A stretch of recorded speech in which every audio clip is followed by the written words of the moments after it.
A former student of mine emailed me last night from Lake Tahoe, where they had received 6 feet of snow in the past 4 days. Can you imagine that compared to what seems like a interesting day outside here? The western storms are really quite terrific this year, if any of you are outdoor enthusiasts.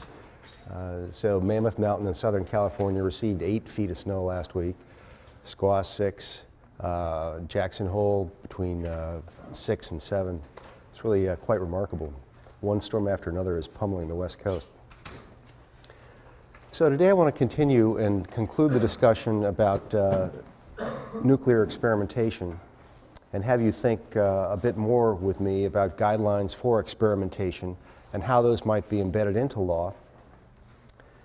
And I also want to start out by having you consider the central challenges that were faced by the President, the Defense Department, and the Atomic Energy Commission, so that imagine yourself in the position of trying to figure out how rapidly to develop the nuclear testing program and how you might guide it and what the central purposes were. So underlying the plan and the research was really the need to understand what our resilience would be in the face of an attack. The construction of weaponry that would be deliverable was one problem, but that was more of a technical problem compared to wondering about how we might survive an attack. A central question associated with that is how to minimize human exposure, for what periods of time were necessary to prevent long-term illness, and how to decontaminate and restore the environment. Also, how to convince the public of the need for continued testing as evidence kept leaking out into the press in a variety of ways, but not in small part because of the availability of detection equipment. So Geiger counters were not a technology that was required to be licensed or under the control of the government. Also, the X-ray film, as I described, being overexposed when it arrived at hospitals, led people to understand that something was going on. They also faced a challenge of how to maintain their secrets. And they established a very large element within their bureaucracy to work on different processes to encourage workers to change their behavior in a way that would minimize the opportunity for leaking of secrets. And then the central question that we'll look at today is, if you have a population that's been seriously exposed, how do you manage them? How do you manage their complaints? What kind of provisions would you make for them in terms of long-term care or compensation? So in example after example, among the 2,000 tests that were conducted during this period, you find workers and military officials being intensely exposed. Those closest to the site experienced the highest degrees of radiation, often without recognition of what they'd experienced or without understanding. And something that was really quite remarkable following the test in the Bikini Atoll, when you had 100 ships that were lined up encircling the blast site, was that almost instantaneously they created a massive amount of hazardous waste. And they had no understanding of what the implications might be for dealing with that waste. And if you step back and you think about the location of the testing site in the middle of the Pacific Ocean, they were very conscious of what really has become a fundamental principle of managing the environment and producing environmental quality, which is the idea that dilution is the solution to pollution. So that the expectation that the technological danger will somehow dissipate as it moves further and further away from the point of release across space and time to pose no danger and eventually go away. And one interesting idea behind the presumption that pollution is just going to go away is that it's pretty easy to conclude that if you don't have sensitive detection technology. So if you can't see a pollutant, you can't taste it, you can't smell it, you can't feel it. If you don't have a technologically sophisticated surveillance system in place, people presume that it's gone away. So gradually they realized that they needed to understand this distributional pattern more carefully, but the assumption was that the atmosphere and the oceans provided almost an infinite sink and opportunity for diluting pollution. Interesting idea. So they looked at billions of pounds of hazardous waste in the form of these ships and wondered, well, what are we going to do with them? It's kind of curious what they did. Initially, they decided they were just going to spray them with water. So they brought boats alongside the ships and they started hosing them off, assuming that the radionuclides would somehow wash off into the sea. The sailors on the ships started scrubbing them with soap. Then they found that the nuclides didn't dissipate. They used solvents. They started bombing them with ground up coconut shells, and nothing seemed to work.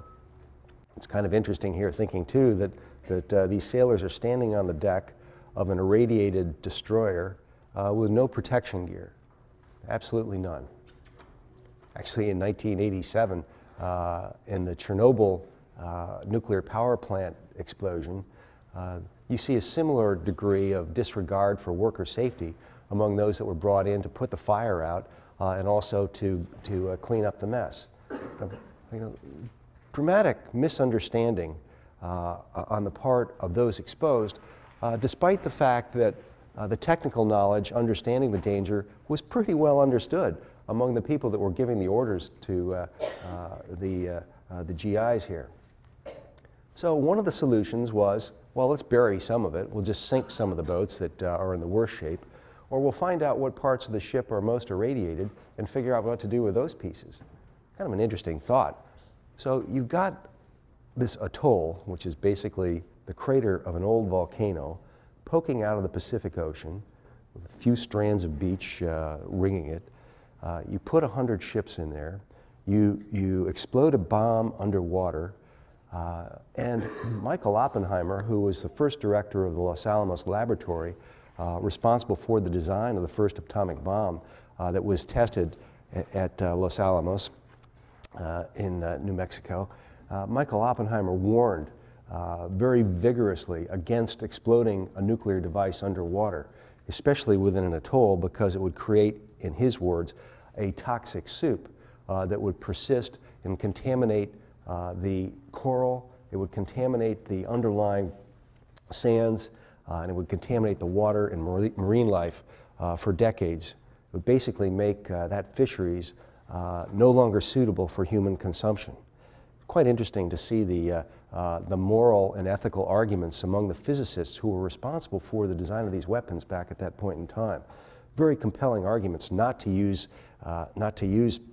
these weapons that were above a specific size. Oppenheimer and his close colleagues and friends were branded as communists and communist sympathizers. There was some legitimacy for that. He was a socialist in his own political thinking, but it was quite curious to see the way the Atomic Energy Commission attacked him and set up spies to follow him and see who he was associating with. You can now find this out by going back into this declassified documents database. And then the trials that eventually were held to remove him from the Atomic Energy Commission. So they've got this waste. They don't really know what to do with it. They began to take some of the ships and drag them back across the Pacific to U.S. ports. So here is an example of an aircraft carrier that was dragged into the port at San Francisco called Hunters Point. Anybody here from San Francisco? Well, you may know this area next to the Bayview community. It's quite an interesting area.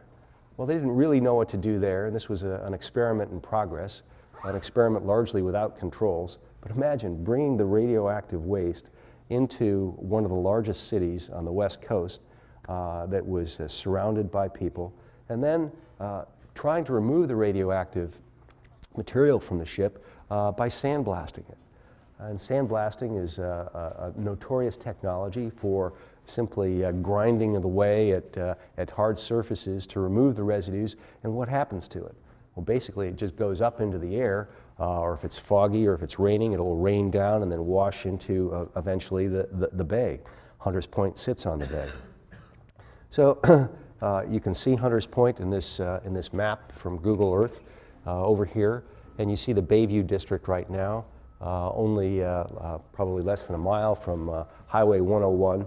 And like many other ports in the United States, the port at Long Beach, port at Newport News, Virginia, up and down the East Coast and the West Coast and the Gulf Coast, you really find a contaminated soup of a variety of different toxic substances, often in rather close proximity to very densely populated areas. So in this case, it's also quite curious that this is now the site of a very active protest. Many people that live adjacent to these military sites are quite concerned about their exposures. And it also is the subject, the target of a renewal effort in San Francisco. The San Francisco Redevelopment Authority hopes to take a 1,400-acre tract of land and redevelop it. This also happens to be a center of ethnic minorities in San Francisco, especially African Americans. And these people are quite concerned that the same redevelopment effect will occur at Bayview as occurred in the Fillmore district when the government came in, took over property, basically forced out tenants and the poorest in the community, and gentrified it, dramatically changing the socio and demographic characteristics of the area. So gradually by the late 1990s, we had a pretty good image of what happened to all of these radionuclides, at least in the lower 48. So the surveillance was best in the 48 states, also in Alaska, because Alaska was the site of a variety of underground tests by the US, but it also was the recipient of much of the fallout that came across from Siberia, where a number of the Soviet tests were conducted. So that the understanding of the distribution of risk was really quite sophisticated. I'd say probably more so than any other chemical that has been studied or regulated in US history. So that these data were aggregated by the National Cancer Institute, county by county, and you can see the red pattern indicating areas that residents received the highest exposure, measured in millisieverts. And you also see kind of unusual patterns developing in the northern Rocky region, but also as far away as Indiana, Illinois, and then as I showed you the other day, as the cloud had swirled down from Canada and met a rainstorm in New England, the Vermont-New York border as well. So this became the foundation for a rather interesting compensation scheme on the part of the government. So if you lived in specific states or in specific counties, you were presumed to have a certain dose of radiation. That made you eligible for compensation at specified levels, depending upon the illness that you could demonstrate. So you needed a physician's diagnosis of a particular illness. It might be thyroid disease, it could be thyroid cancer, it could be leukemia, it could be bone cancer, it could be different types of blood disorders, it could be genetic mutations, but if you could demonstrate that you had an illness that was plausibly related to exposure to an array of radionuclides, it was matched up against this map so that became the formula for a level of compensation. The people that lived downwind are called the downwinders, and $50,000 became eligible or became available to those that met the criteria, that were physically present, could demonstrate that they had a residency in these areas for specific periods of time. The Radiation Exposure Compensation Act of 1990 provided for compassionate payments to individuals who contracted these cancers and other diseases as a result of exposure during the testing period, and also for those that were mining uranium that became the predominant fuel that was enriched to produce the nuclear fuels. those that mined the uranium, but also those that transport it, so that the miners and the transporters were well recognized as another occupational group that experienced high levels of exposure, as well as elevated incidence of disease when compared to individuals that had received lower doses of radiation. So a payment of $75,000 was available to people that were on-site participants. In other words, they were actually stationed there. The military officials that you saw with the goggles and sitting in the lawn chairs with the shorts on, or those on the decks of the cruisers, or those that actually were involved in moving into the region and working on the boats and trying to figure out what to do with the mess. So those that had participated in restoration efforts also were eligible. Here's an example of a uranium mine worker spending a good amount of time underground and being dosed at a really significant level on a routine basis. So $100,000 was available to those that had been employed either above ground or below ground if the mines were located in certain states and if they had worked at any time during the period beginning in 1942 and then ending in 1971. So this is kind of interesting to me because it really is an example of the government saying, well, here's a trade-off. You know, we really need to conduct this test. We know that these damages are likely to accrue. Let's develop a scientific foundation for understanding the probability of the link between, a causal link between the exposure and the adverse health effect, and we've got to figure out a way of compensating these people. That this is an approach Congress thought would subvert class action lawsuits, and they were largely right. My nephew, as an example, works for the Justice Department, and he works on Native American claims for those Native American communities that were believed to be intensely exposed. So he goes to the community, he interviews people, using a fairly extensive survey form. He tries to figure out their medical condition and all. This is especially problematic, you can imagine, for impoverished groups because they do not have adequate medical care.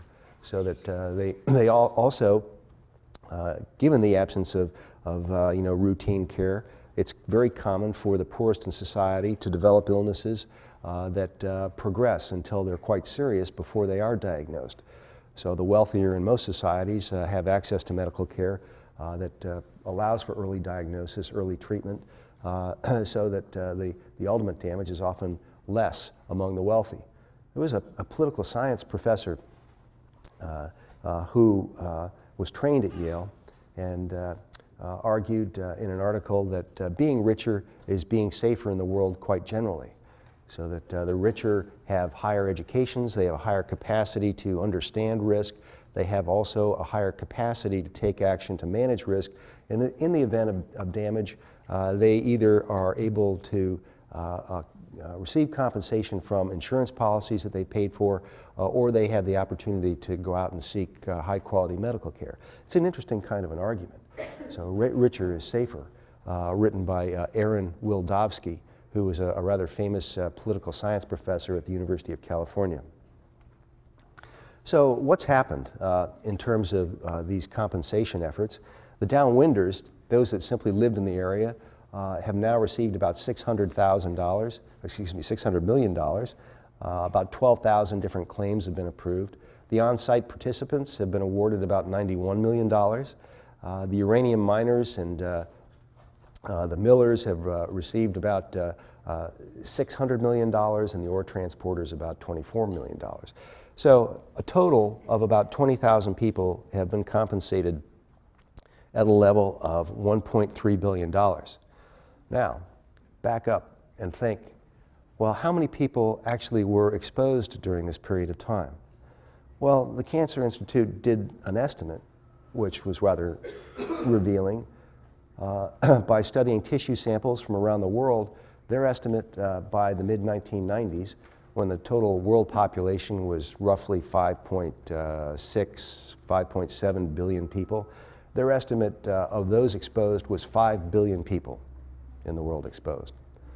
So any sort of a compensatory scheme such as this would have to set boundaries, would have to set limits.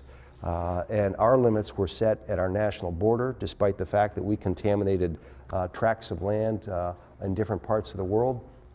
And it was not as easily predicted as you might imagine, given the role that climate played relative to the intersection of the rainstorms with the dust clouds, and also the long residency time of the radionuclides in the atmosphere. So that Mexico, Canada, parts of Europe were very heavily exposed, but they did not have any compensation scheme in place. Now I'd like to switch gears for a moment and talk briefly about medical experimentation. And you may recall from earlier history courses that the Nuremberg trial in 1946 produced eventually consensus about ethical guidelines for human experimentation. Well, the Nazis were quite active at experimenting on humans and violating most principles that now have been adopted by nations or among nations, and also principles that have adopted by medical associations around the world. So the Nuremberg trial was conducted in reaction to horrific experimentation without seeking consent, without providing knowledge about what the purpose was, what the risks might be, without anesthesia, so that there was no sense of what the humanitarian benefit might be, and also kind of raising a rather interesting question. When you think about medical experimentation, how should you conceive of the locus of the balancing that would go on? You know, a fundamental principle of medicine is at first, the first principle is do no harm. Well, experimentation may do harm.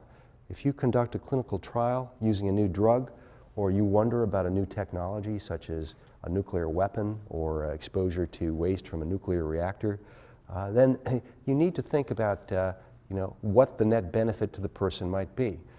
Is it okay to think about this question as one where the individual that is exposed deliberately in the experiment, whether or not the net benefit should be balanced against the individual damage? In other words, is it ethically responsible to think that a collective benefit in terms of making the world safer, if you believe that, by experimenting with nuclear weapons and trying to figure out what our resiliency would be, does it make sense to balance that against harm that would be accrued by the individual? So that now when we think about the design and license of a new drug, we construct the calculus of good versus harm at the level of the individual, as opposed to at the level of society. So for years I debated with chemical industry officials about the ethical nature of claiming that it's okay for us to be exposed to pesticides in food and drinking water, or the farm workers breathing the fumes in the air as a plane flies over. It's a case we'll talk about more over the next couple of weeks.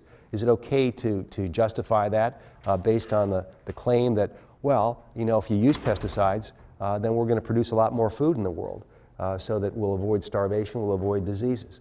So that's an example where you conduct the calculus at a very gross scale, saying, yes, the population is exposed to these chemicals at relatively low levels in drinking water and food, occupationally at a higher level, but it's really worth it because we want to balance that over the net collective benefit of having a nutritious and sufficient food supply.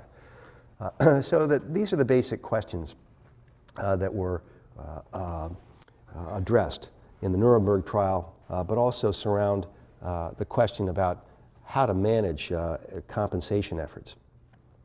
So 23 medical doctors were on trial for murder, torture, and other atrocities performed in the broad name in their testimony of medical science in concentration camps. Now, in response to this, the American Medical Association eventually adopted guidelines that included these: voluntary and understanding consent of the subject, prior animal experimentation, appropriate medical supervision. Those treated were expected to accrue some benefit. or there should be some overwhelming humanitarian purpose that's served if the benefit would not be accrued by the individual.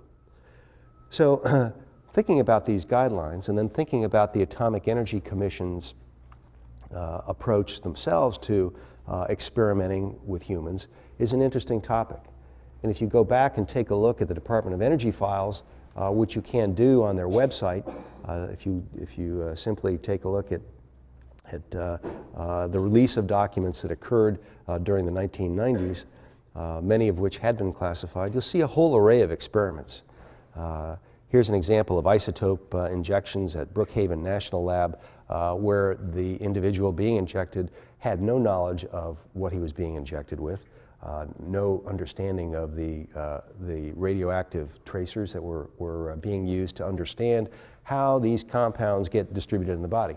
So, I mean, one of the concerns at that point in time was, we're releasing this technology, we're creating all these new radionuclides. How do they behave inside the human body? Well, we all know that radioactive tracers now are used to track the movement of different pharmaceuticals to the body to make sure that they can reach the target organ and actually cure an illness or a particular problem, such as a bacterial infection. So that being able to understand the movement of chemicals through the body, where they reside, what their persistence is, what their metabolic rate is, how they break down into other products, and whether or not those are likely to be excreted by urine and feces or excreted by water vapor from your breath. So these are all questions that are circulating in their minds and provided in their thinking a rationale for experimenting on humans without asking for their permission, without telling them the logic behind it, and with no presumption that the individual would benefit from that exposure. So 81 studies were conducted that involved children's participation or participation by pregnant women in radiation research. 21 of these were supported by federal funds determined to be non-therapeutic. In other words, no benefit would accrue to the individual that participated.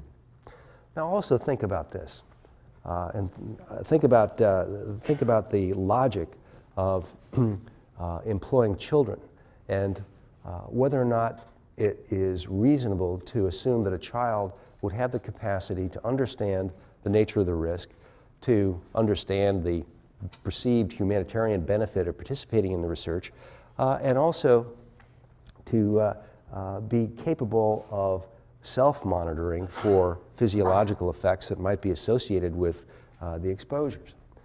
So, by the way, we fall down in this expectation that children somehow should be capable of understanding risks via education or via product labeling, whereas there are 80 million children in the United States today that really have quite limited capacity to understand the nature of the kinds of environmental threats or environmental health threats that we've been discussing so far in the course. Now that, to me, is quite interesting. If you choose to educate or to label as a management strategy to contain risk or to manage a technological hazard or pollution, another good example of that would be the way we manage mercury in fish. We don't set a limit for mercury in fish and then take the fish that are contaminated beyond the limit out of the marketplace. Instead, what do? We post signs on the side of a riverbank or on the side of a lake and assume that that sign is going to be sufficient as a warning device. Do not consume more than X amount of fish taken from this river. The logic being to contain their mercury exposure. So the idea that you've got a large proportion of the public that is either illiterate, that is not technically competent in order to understand the technical nature of the warning, or not capable of managing their own health in response to an adverse event. So here are a couple of examples of the way that the Atomic Energy Commission was thinking about this.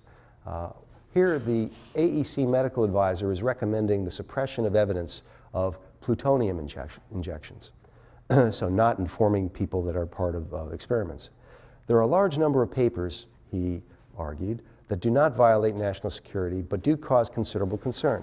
Papers referring to levels of soil and water contamination surrounding AEC installations, idle speculation on the future genetic effects of radiation, and papers dealing with potential process hazards to employees are definitely prejudicial to the best interests of the government. Every such release is reflected in an increase in insurance claims, increased difficulty in labor relations, and adverse public sentiment. Very, very curious. So, they're arguing that a logic for secrecy, a logic for not seeking informed consent, is that it's going to make their life tougher. You could use the same argument to basically scuttle a surveillance system. So basically argue, well, let's not monitor where this stuff goes, because if we do, then somebody's going to find out about it, and it could be used against us. It could foster public opinion that would cause Congress to react to their constituency and argue, gee, we shouldn't continue with this testing program. So they're very deeply into this line of logic, trying to figure out how they can maintain public support, but how the very act of conducting surveillance or environmental monitoring could undermine their long-term plans. In another example, at Vanderbilt Hospital between 1945 and 1947, 829 pregnant women were fed radioactive tracer cocktails. Another at the University of Tennessee at the College of Medicine and the John Gaston Hospital, 2 African-American women, ages 22 and 33, were administered iodine-131 while they were nursing infants 4 months in age. And both mothers had been diagnosed with thyroid cancer. This is curious. You take mothers that had thyroid cancer and you would dose them with iodine, which lodges in the thyroid, that had been irradiated. Infants continued to nurse, and the levels of iodine-131 were monitored in the mother's breast milk and thyroid and the infant's thyroid. The infant's accumulation of iodine-131 in their thyroids was significant, prompting the researchers to warn against administration of iodine-131 to lactating women. So the thinking here that they understood clearly that the nuclide moved from mom to the young, to the kids, via breast milk, but they really had no concerns about what the long-term health effects might be on the women. At Harvard, Boston University, and Massachusetts General Hospital, there was an experiment conducted on what they then called mentally retarded children in 1961 at the Rentham State School. And it was designed to understand whether non-radioactive iodine could block thyroid uptake of radioactive iodine or iodine-131. The National Institute of Health, the Atomic Energy Commission, and the Quaker Oats Company also conducted a similar study at the Walter Fernald School in Massachusetts, also described by the AEC as being a school for the mentally retarded, and the children were fed breakfast food containing radioactive iron and calcium. Quaker Oats Company? Now that's interesting. Quaker Oats was extremely concerned about contaminants moving into their processed foods, and they were also worried about whether or not they might be able to block the uptake of some radionuclides by fortifying some of their foods with other nutrients. So could you put calcium in oatmeal, and would that have an effect? Well, perhaps that's an interesting study. Perhaps you would want to carry that study out on animals before you conduct it on children. And why would you choose the Rentham School or the Fernald School as a locus of this type of study?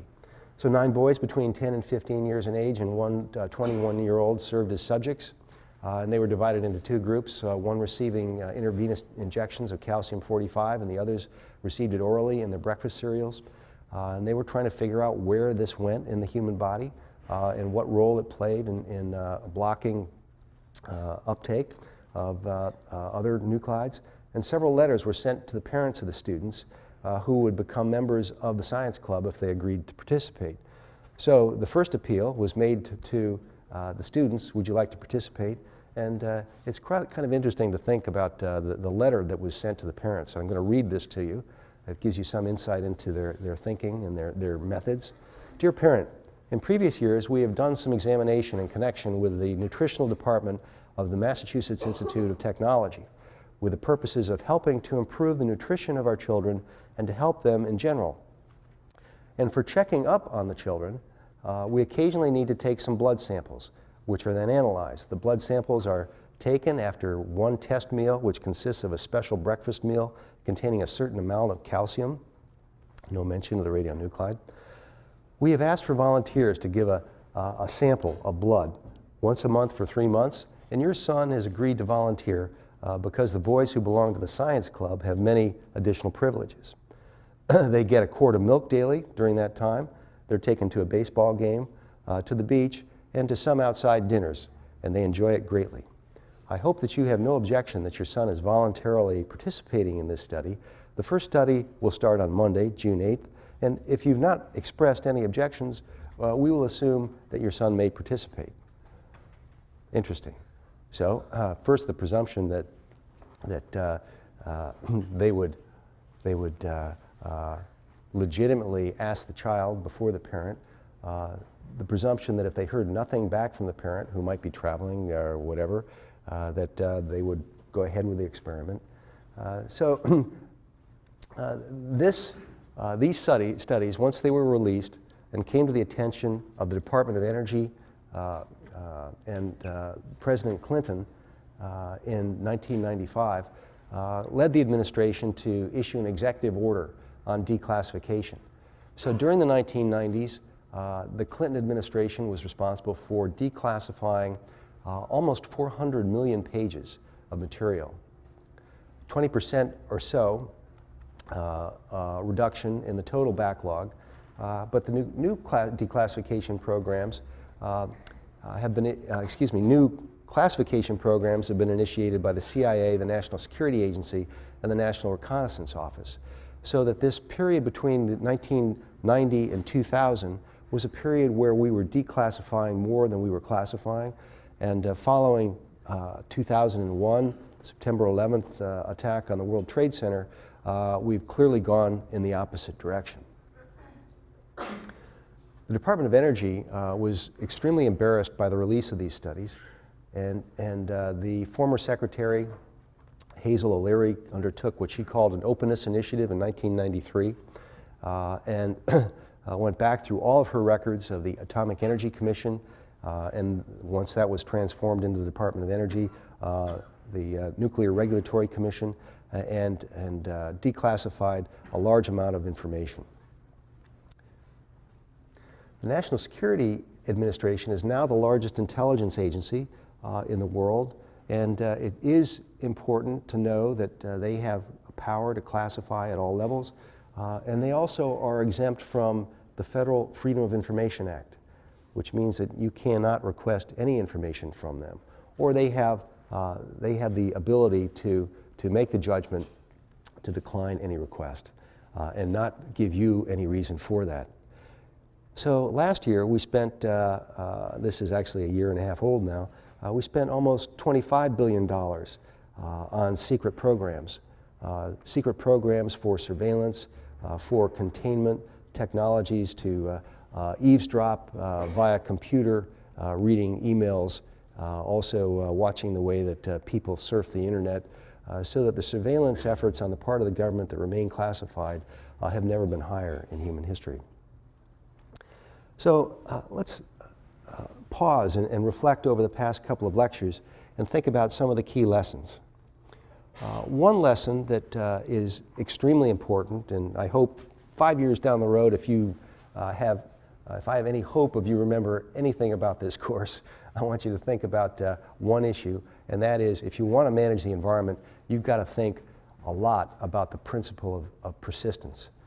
How long does a danger persist? How is it distributed? How does it move through the environment, the atmosphere, the water, the soils, and the food? And I'm really struck by the importance of food as being a primary route of exposure to many of the radionuclides in this case, but it's also the primary route of exposure to many pollutants and other synthetic chemicals in the food supply today. I gave a lecture yesterday afternoon on regulation of food in the United States, and I came to the conclusion that food is often the predominant route of exposure, and you often need to think about controlling air pollution because of how it might get into the food supply. So really, the strontium-90 story, the iodine-131 story, and also the cesium story as well, is one about air pollution. It's about having the idea that it's okay to release this material to the environment and that it's not going to come back to haunt us in the form of water pollution or air pollution. But where it seems to pose the greatest amount of threat, where it concentrates the most, is in the food chain. So if it gets into the atmosphere, it's likely to get into every other compartment of the environment, and then it's likely to boomerang back to us in the form of a food contaminant. This case demonstrated also the length of time, the enormous amount of science that needed to be conducted in order to figure out what happens to these chemicals in the human body. Yes, you could think from a medical researcher's perspective that it was legitimate to think about the need for human experimentation to figure out where these compounds go in the human body, and also to think about the need for long-term medical surveillance to figure out what the effects of exposure at different doses might be. But there are experimental guidelines that you could now imagine that you would want in place before the government would have authority to conduct those types of tests. This is a case, probably the best case in the history that we've got, the history of environmental science, about expert understanding of a dose-response relationship, understanding what dose posed a specific threat, and also it is perhaps the first case in the United States, at least, where we had an understanding that these chemicals behave very differently in the fetus. They behave very differently in people that have different genetic characteristics. They behave differently in the young compared to the old, and that they concentrate in different parts of the body at different ages. So this idea of susceptibility that now has become a hallmark of U.S. environmental law, and really a fundamental principle of European environmental law, looking and thinking about everybody as not being average, but looking at differences in physiology and these other characteristics. Susceptibility is now an extremely important factor in thinking about risk, and therefore becomes a critical foundation for thinking about different risk management strategies, like setting levels for allowable contamination in air, food, and water. Don't forget in this case as well that this entire history took place between 1945 actually, the first test, and 1963, when the atmospheric testing stopped via the Limited Test Ban Treaty. So in this compressed 18-year period, what environmental laws did we have in place to control exposure? We had nothing. We had no Clean Air Act. We had no Safe Drinking Water Act. We had no Toxic Substance Control Act. We had no Superfund Act to try to figure out what to do with these highly contaminated sites. We had no Food, Drug, and Cosmetic Act that looked at radionuclide levels in different foods.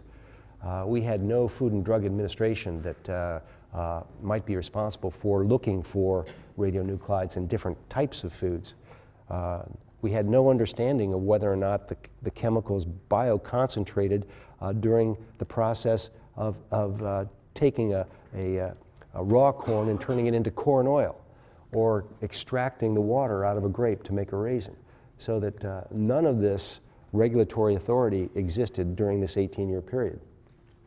So at the same time, what we'll see over the next several weeks is that this history is extremely important in providing a paradigm for understanding environmental quality and the distribution of pollution that was picked up and was dropped into food safety law, dropped into air quality law, dropped into thinking about hazardous materials management. So it's become a very important component of environmental law. Also, later in the term, when we think about the current status and the future of nuclear power, we're not going to move into this discussion too deeply today, but I want you to think about the similarity between what we learned by 1963 and then what we learned from the Chernobyl event. So Chernobyl is a nuclear reactor located just outside of Kiev in a little village called Pripyat, and it exploded and it caught on fire, and the roof blew off of it back in 1986. And I don't know, let's see, 1986, I suppose that most of you would not have been alive in 1986, but your parents would remember this. And you are walking around probably still with radionuclides in your body that resulted from your intake of foods that were contaminated, as the amount of material that reached the atmosphere also went into global circulation, also rained down around the world, and exposed almost everyone at a lower level than was experienced during the atomic weapons testing era. A couple of key points of comparison here. One is that the expectation on the part of the Soviet government, then responsible for managing this site, was that they needed to manage and test for contamination in close proximity to that site. They were most worried about getting people out of that zone by evacuating them out within roughly about a 10 to 15 kilometer radius. If you remember that donut, remember the donut that I had up there surrounding the map in Nevada that demonstrated the way that the Atomic Energy Commission had similarly underestimated the movement of radionuclides. The same happened here. Gradually, after they expanded their testing, they found that the eventual distributional pattern is designated by the red on this map as the most intensely contaminated zone. So if you look at this, you see that certain of these zones were confiscated. Some were confiscated even more than 150 miles away from the site of the fire. There's a very important story here about the absence of surveillance leading to a perception of environmental purity. So that gradually over a period of time, you know, as the Soviet Union collapsed and the amount of surveillance expanded, the quality of the testing got better, they realized that these nuclides had seriously contaminated a huge tract of landscape in the Eastern European nations. And they basically made agricultural productivity impossible. They made future forestry in this area impossible. The forests surrounding Kiev now have taken up the radionuclides. So if you cut those down and you build a house out of the material, you basically would be exposing yourself or your family to the material. Or if there is a serious forest fire in that region today, and there's been about a 6 or 7 year drought in Eastern Europe, so this is a serious concern, that forest fire would basically cause these radionuclides to go back up into circulation. Just as on Bikini Atoll, where they decided, well, you know, let's restore the site, let's take off the top meter or two of soil, and we'll bring in fresh soil so that they can grow crops again. They still thought that this would be the effective restoration technique in the Ukraine, but they found that it was an overwhelming area that had been contaminated. 3,200 square kilometers, 76,000 square kilometers had detectable levels of radiation, and 3 million people lived in these zones. So what do you do with it? What do you do with the structures that have been contaminated? What do you do with the equipment that's been contaminated? In this case, they decided they were going to bury it. So they dug deep trenches and they buried the military equipment. They dug trenches. They drove the fire trucks into them and buried the fire trucks. They buried cars so that they basically figured, well, this is one solution to the problem.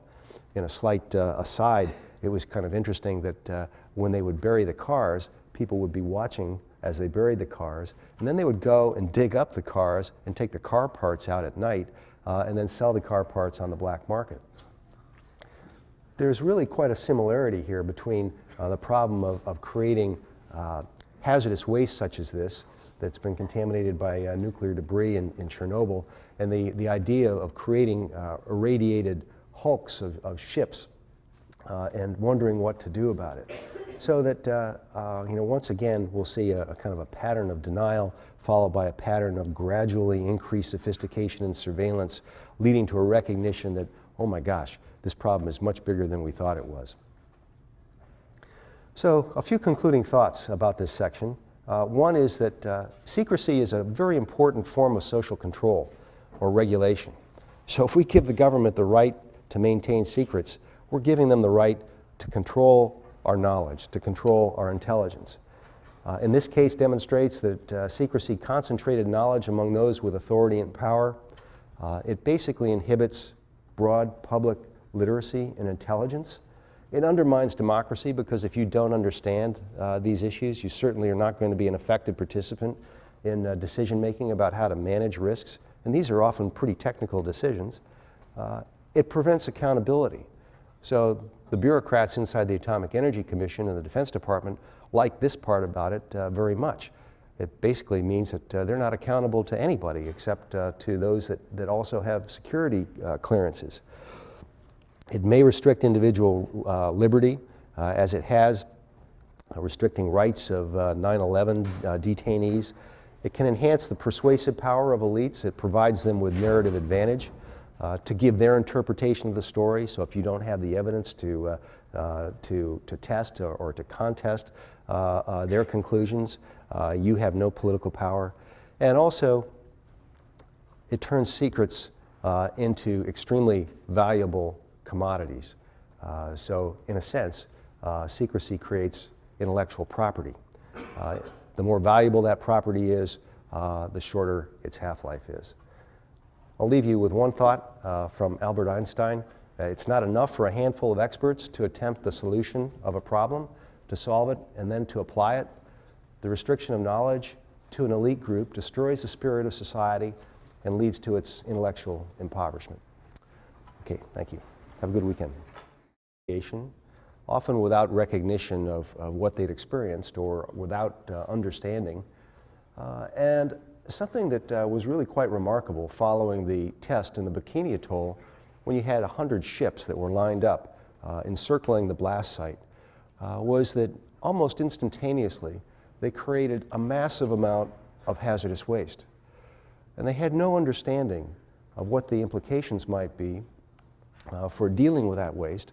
And if you step back and you think about the location of the testing site in the middle of the Pacific Ocean, they were very conscious of what really has become a fundamental principle of managing the environment and producing environmental quality, which is the idea that dilution is the solution to pollution.